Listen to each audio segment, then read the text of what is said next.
Salut les amis, bienvenue sur Chrétien Philippe. J'espère que vous allez tous bien et que vous passez tous et toutes d'excellentes vacances. Aujourd'hui, la Sainte Église catholique fête Saint Charbel Maclouf, prêtre et moine maronite, né en 1828, décédé en 1898. Charbel, au siècle Youssef Antoun Maclouf, naît à Beka Kafra, au Liban du Nord, le 8 mai 1828. En 1851, il quitta ses parents et son village pour se diriger vers le monastère Notre-Dame de Meifbouk pour sa première année de noviciat. Puis il s'engagea dans l'ordre libanais des Maronites. Il prononça ses vœux solennels le 1er novembre 1853. Il sera ordonné prêtre le 23 juillet 1859. Il se retira dans l'ermitage des saints Pierre et Paul. Il y demeura continuellement en prière, modèle d'ascèse exemplaire et de sainteté. Il meurt dans la nuit du 24 décembre 1898 et fut enterré au cimetière d'Anaya. Quelques mois après sa mort, des lumières éblouissantes apparurent autour de son tombeau.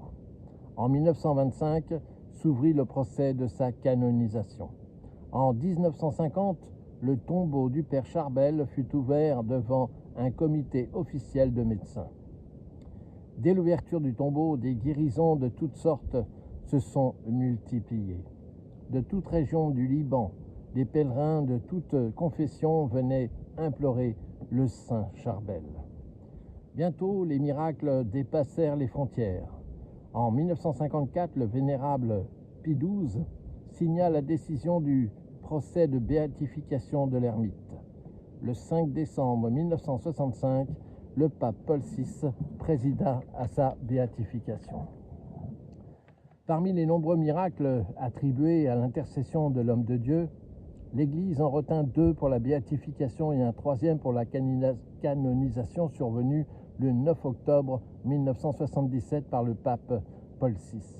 Le premier, sœur Marie Abel Camari, de la congrégation des 5 heures, opérée à 2 reprises d'un ulcère très grave, supportait depuis 13 ans des douleurs indescriptibles.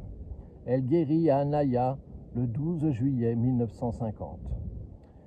Le deuxième, Iskandar Naïm Obeid de Bagdad, avait perdu en 1937 l'usage d'un œil. Comme on lui avait conseillé de le faire enlever pour sauver le second, il pria le père Charbel d'intercéder pour lui et recouvra la vue après sa visite à Anaya en 1950.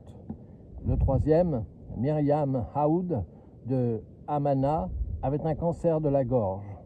Les médecins déclaraient leur incapacité à la soigner. Elle pria Saint Charbel et en 1967, elle fut guérie par son intercession.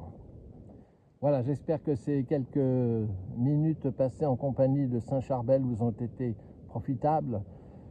N'hésitez pas à vous abonner, à partager cette vidéo, à me faire part de vos commentaires éventuels. Vous pouvez désormais nous rejoindre sur notre page Facebook intitulée Chrétien Philippe. Et en attendant le plaisir de vous revoir, je vous dis à bientôt et Saint Charbel, priez pour nous.